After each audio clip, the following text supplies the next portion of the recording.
Lots of individual heroics, but Houston can't get over the hump and falls 90-86 in Lubbock.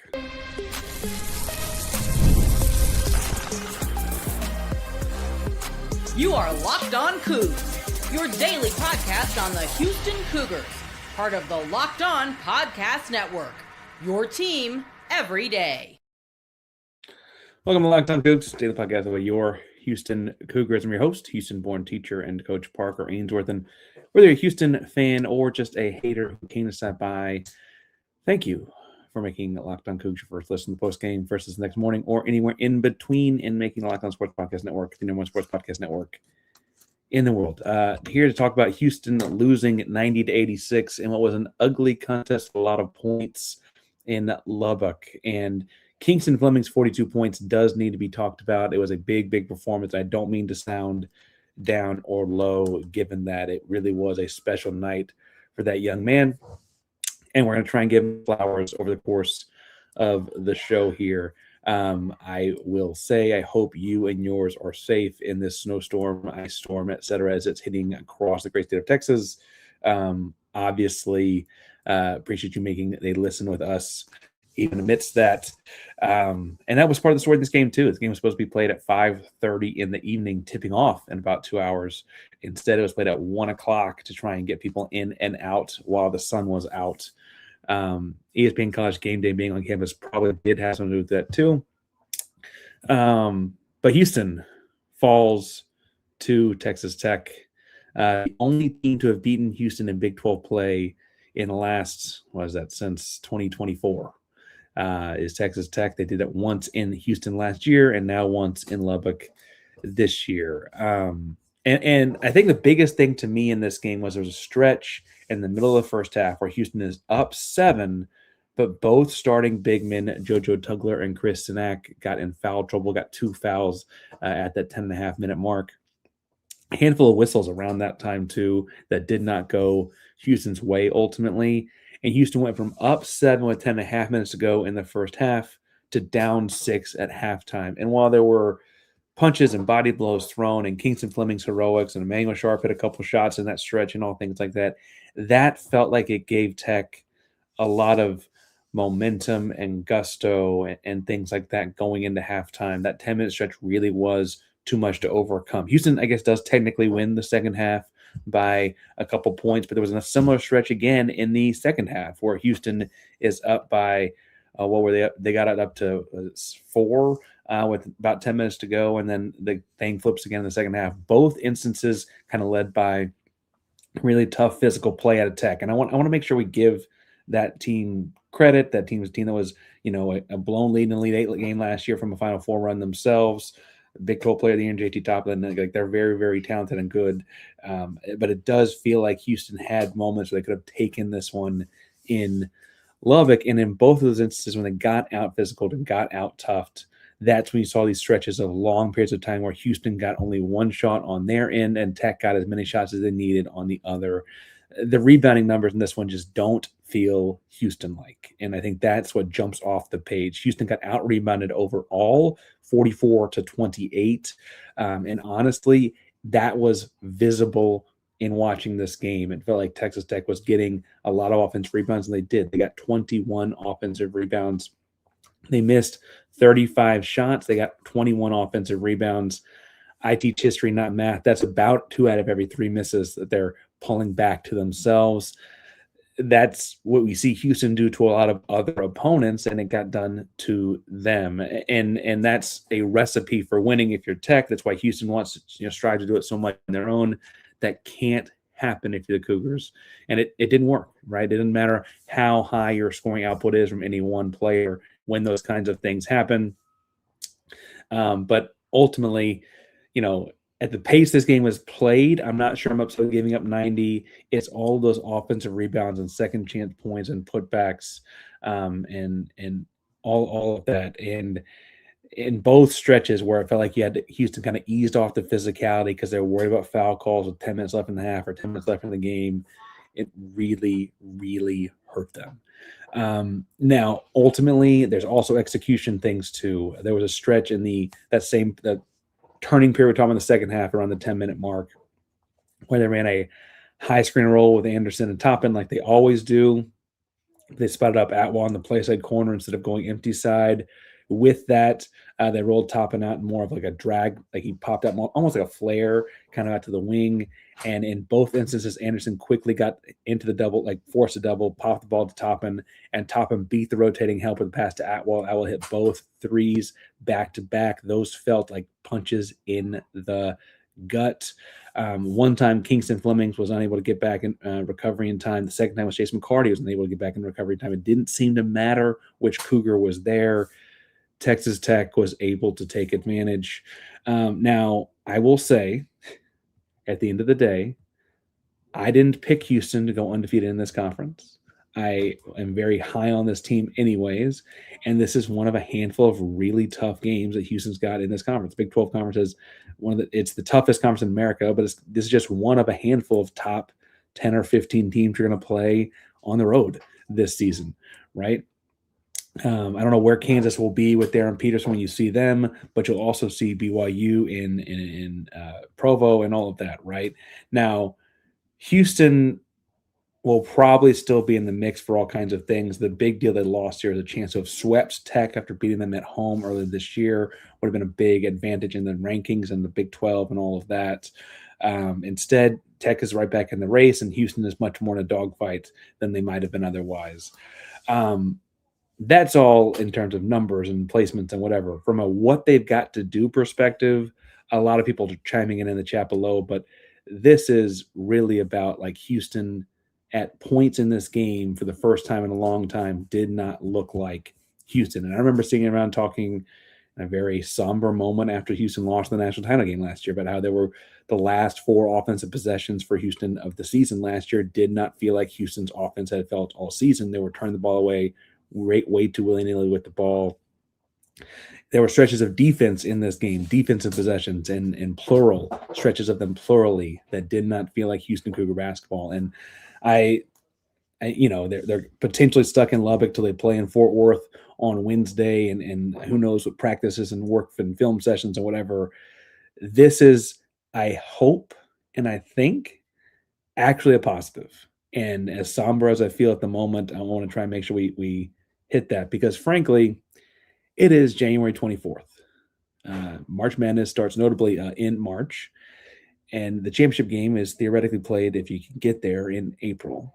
You've got a long way to go, and it's nice to have magnifying glasses on things to improve now. I don't think this is a can't-fix-it issue. I don't think the physicality and the rebounds are can't-fix-it issues. I don't think the rotational issues on those threes from Atwell are can't-fix-it issues. They clearly are issues, though, and that means that there are things that Houston's got to get fixed. This is a moment that puts a gigantic magnifying glass on all of that because you turned Christian Anderson into a passer defensively as you did the first game. In the first game, that was good enough to win. In this game, he had 12 points and 9 assists. That was the recipe for victory in the first game. You turned to your guy, Kingston Flemings, today as a way to like elevate your team, and he did that, right? And he elevated Houston past 42 points. We're going in that in the second segment about how tremendous that was, right? But ultimately, even with those things, you were not good enough to get the job done. And if you were not good enough to get the job done today, that means you've got to look at, okay, well, where were we? I mean, where do we get away with something in the first game? Where can we fix this going into conference tournament play? I mean, we got to turn around and play Arizona later this season. They come to your gym next month. You got to go to Utah. You got to do all those different things. How do you fix these things along the way? And I don't think this is a bad thing for the program long term or for the team long term. It's not one of those kind of gut punches. It just sucks. Like there's just no like, as much as it's a good thing for the team and as much as you want it to be a good thing for the team, that does not mean there's not some element of it just kind of sucks. And I'm going to try and be back in the positivity in the second segment, talk about what Kingston Flemings did on Saturday because it was that tremendous. We also have a couple of all-access listener questions I want to touch on as we get there from the subtext. We'll talk about what that is and all of that in just a second. Today's show, though, is brought to you by our buddies over at FanDuel because it's officially playoff time.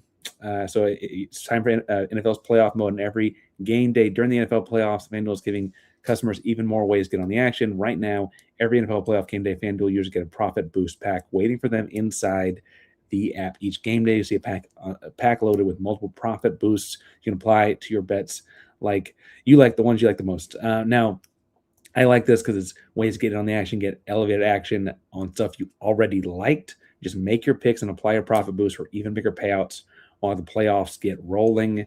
There's FanDuel, official sportsbook partner of the NFL, and grab your profit boost pack every NFL playoff game day. Park Rangers locked on Coogs here, and I want to thank you for bringing us your first listen to the post game, first listen the next day, your first listen anywhere in between. I mean, Locked On Sports Podcast Network, the one sports podcast network in the world. Now, if you are into Locked On Cougs and want a little bit more, just want more access, more Cougs, more conversations, I got to recommend the Locked On Everydayer program, lockedonpodcast.com/everydayer for more information, ad-free audio, members-only Discord server, all-access episodes of Locked On Cougs. We did some film breakdown on the defense side of things that did not get fixed. But you can go see me talking about it in that if you want to. You can go check out some one-on-one texting options with me, get questions back and forth. So make sure you check out the all-access level of Locked On because you just want more. Now, I do want to feel like we're back and forth responding here, you and I, but some of those questions that came into the Everydayer thing were, I thought, interesting. And the first one was, where is anyone else? And this happened, I think, at one point. Kingston actually missed a shot right before I got that message. But Kingston Flemings, we should point out, had a career kind of day, a top 5 pick in the NBA draft kind of day. He had 42 points on 26 shots.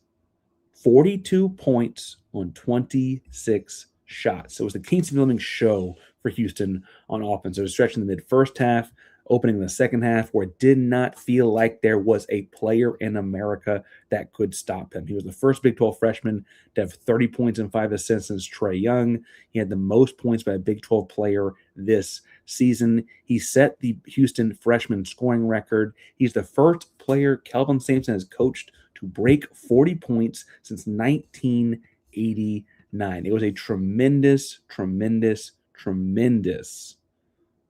game from Kingston. Tremendous scoring output from Kingston. He was able to get to the rim when he wanted to. I had my problems with calling that kick out foul, and when they called it, in my personal opinion, you let players play at that point. If you call it a no call, that would have been one thing, right? However, they called it on Kingston, and that went that way. There are a handful of mistakes you could point out Kingston made. He'd be the first to tell you them. He did after he had the heroics in the first Texas Tech Houston game, right? And some of those were defensively, and some of those were decisions with the ball or whatever, but a scoring effort to remember. And I do hope, while we are talking about other things today, that doesn't go completely unnoticed. I mean, Kingston Flemings did put his name in a bunch of different record books with that offensive performance today. And what I think is interesting here is that the question wasn't anything about Kingston. The question was about like anybody else. Because truthfully, so Kingston 42, Emanuel had 20, 6 for 16 shooting, 3 of 8 behind the arc. And no one else had more than 6. And the 6 was Chase McCarty on a 3 and 2 threes, and then another 6 from Miles Uzan, who also had 2 threes. And those are both, I mean, you need more from somewhere. They just needed one more guy. Now, this is if you wanted to play in more of a shootout kind of game, because Houston's not typically playing this 86 to 90 kind of range. They're typically much more comfortable down in the 60s and 70s. And I'm sure Sampson and company are harping much more on fixing the defensive and rebounding issues, limiting Tech to one shot. And hey, you scored 86 points. Even if Kingston had 32, that'd be 76 points. That should be enough to win. And I think there's a lot of merit to that. However, even in the shootout kind of scenario, you just needed one more guy to find something. Chris Cenac only credited with 1 shot attempt. And I know he was in foul trouble in the first half. He had trouble finding the offensive glass. In this one, he had no offensive rebounds. JT Toppin kept him off the boards in a big kind of way. This team will not be successful if he has 1 shot attempt. And part of that is because he's got to get a couple putbacks. Like, you don't need to draw stuff up for Chris. He needs to go get some putbacks. When he flares out on the pops on those screens, he needs to catch and shoot and be ready to stroke it from behind the arc, right? That needs to happen. Miles Uzan had just 6 shot attempts. He needs to be more. We need to see more out of him too. Now, some of Miles' shot attempts or some of Emanuel's shot attempts probably technically ended up in Kingston's because he's not a guy that gets 26 looks a night typically. And I get some of that, like find the hot hand. But ultimately, like, Tugler also had just 1 shot attempt. And while he had 6 offensive rebounds, you're kind of typically used to him having a couple just on putbacks. And he didn't have those this afternoon, I should say. And all of that is to say that they've got to find someone to get another 10 or 12 points. Even if Kingston gets closer to 25 in a more normal kind of game, it can't work like that. Now, I see down here people saying, like, throw in Mercy Miller or some for instant offense, or, did they get attack the rim and get more free throws? Or they shot 21 free throws in this game, which is, I think, more than normal. And they shot 81% on them, which is not a bad percentage. I feel like at some point there was, it was a lot of complacency, and then also just having 11 offensive rebounds takes away some of those looks from your big guys, which would have helped diversify your scoring some in this one. And ultimately, like, you just needed, if you're going to play a shootout kind of game, right? If you're going to play this game where Tech scores 90 and that's the sunk cost. And I think the biggest point was probably actually that Sampson would never let that happen. That's not the game plan. But if that's going to be the style of basketball you're going to play, because you got to play Kingston because he's hot, and got to play, for all the offensive rebound words we're talking about, Chris did have 7 defensive rebounds. Then you've got to find ways to get those guys other looks and get more guys opportunities to put the ball in the basket. Now, I will say that's not the only question we got. We got another question from a subtext user. When do we stop teaching rebounding? And I think this is mostly about the fact that we've seen very few times in the whole time we've had Sampson as a head coach, the whole administration, it feels like there have been very few times that Houston's out rebounded by this dramatic of a margin. And JT Toppin had 12 rebounds himself, and that's a big number. I think the biggest thing was that this team had, the Texas Tech Raiders had 21 offensive rebounds.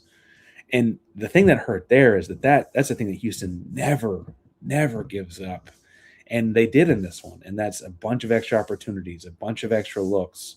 It allows them to shoot, 44% from the field, because they're going to get a bunch of those putbacks and a bunch of those second opportunities. And yes, Toppin had 6 of them. The big Watts kid had 4 of them. And you can expect a role player like a Watts to play much better in Lubbock than he would in Houston, right? Just had 3 points, but he certainly played better on the glass. Ultimately, though, it felt like the bigger deal was that, they got a couple offensive rebounds from Petty, a couple offensive rebounds from Anderson. The Mosley kid is new to their rotation. He just got off the injured list, and he had 3 offensive rebounds himself. Like, they just had that little bit extra from a couple different spots. And again, it was a 4-point game. We're not talking about some sort of a catastrophe, right?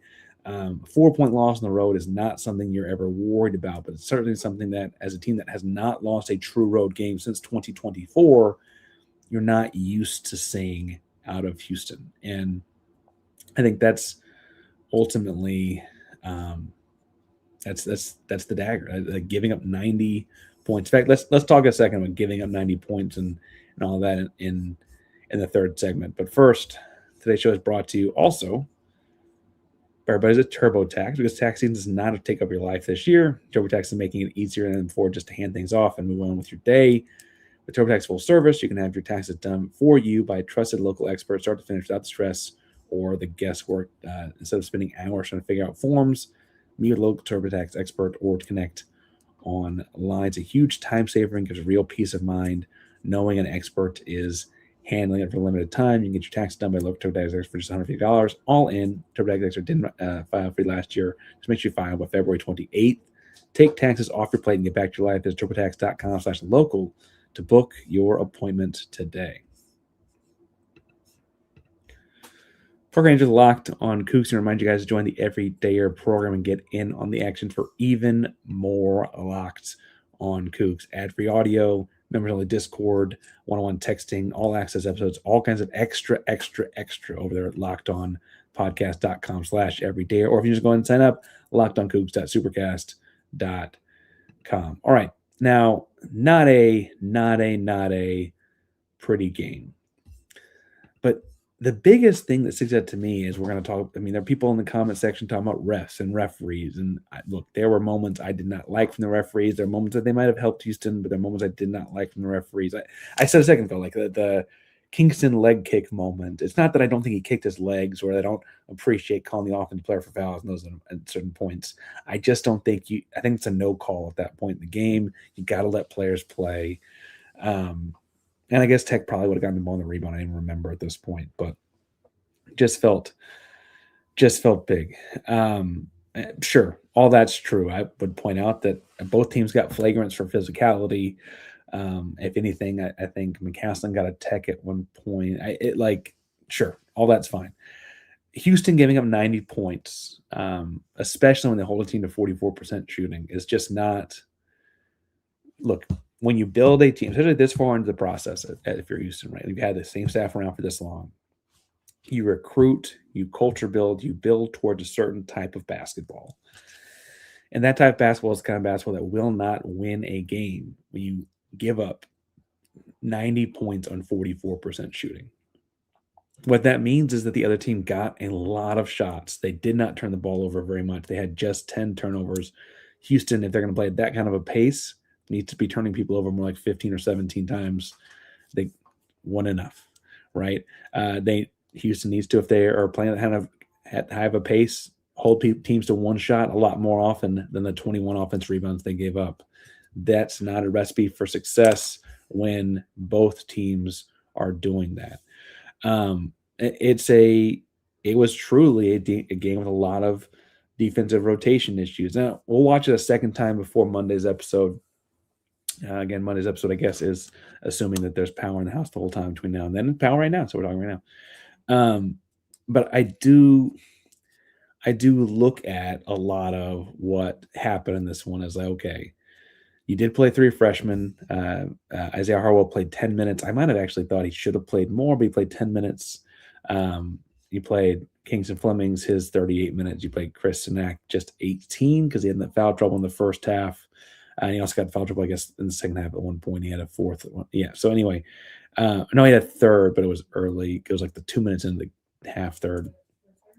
And what you saw is a lot of rotational errors. Chase McCarty as well as a redshirt freshman, I guess, where the help of the helper or the guy tagging the roll man, the guy helping the tagger, like those are all just those hairs off when you're playing a team as good as Tech is, as veteran as Tech is too, right? I mean, I guess Mosley hasn't played a whole lot thus far, but the other six guys in rotation are veteran college basketball players that played a lot. I mean, they don't go super deep into their young guys on the bench, right? That's just going to hurt. And I look at how this game will play out in a third potential time in the Big 12 tournament or whatever, and think it'll be another dog. I mean, Houston won by 4 at home and lost by 4 on the road. I think it's safe to say that a third matchup, a rubber match in the Big 12 tournament, would be an epic kind of night. And truthfully, as much as I'm like down on how this game was played because I want to see Houston play better defensively, from an entertainment value, you had a guy go off for 42 points, a nail biter towards the final 2 minutes, big shot from Emanuel to cut it to 3 points with 2 minutes left. Like, this had the makings for all of those kinds of things. And so I'm sure that that's all fine and dandy to a national audience. Frankly, College GameDay got what they wanted out of it from that perspective. I will say that as you're beating yourself up about this one, you got TCU on Wednesday. They're a sneaky tough team. They played like Michigan close. They've beaten some good teams, lost to some bad teams. They're kind of a weird team to get ready for. You got to play them in Fort Worth, and the travel between Saturday and Wednesday is going to be odd. You also, in the same conference slate, will have Arizona, Kansas, Iowa State, BYU at different points this year. You've got to, win the ones you're supposed to, and then learn from these ones that are close losses on the road like this. I didn't think Houston going undefeated in Big 12 play this year, and I don't mean to sound down because I don't mean to sound like I thought they were because I'm just so down. This one was gettable, and they couldn't get the ball back enough times. You had a heroic performance from Kingston, and while the guy made plenty of mistakes on the other end or in other spots, 42 points of a freshman is tremendous basketball, man. Tremendous basketball, man. And so anyway, we're looking at our first conference loss here. Houston 17-2. Imagine the AP polls come out. They'll be flirting with around that 10 spot. I imagine Texas Tech will be inside the top 10 when things come out on Monday. Be safe out in the weather. Be safe out traveling around. We'll be back with more Locked On Coogs very, very soon. I'm going to go have something warm to eat and drink and try and forget about this one. But anyways, Locked On Coogs, Premier Locked On Podcast Network. That means your team every day. Go Coogs.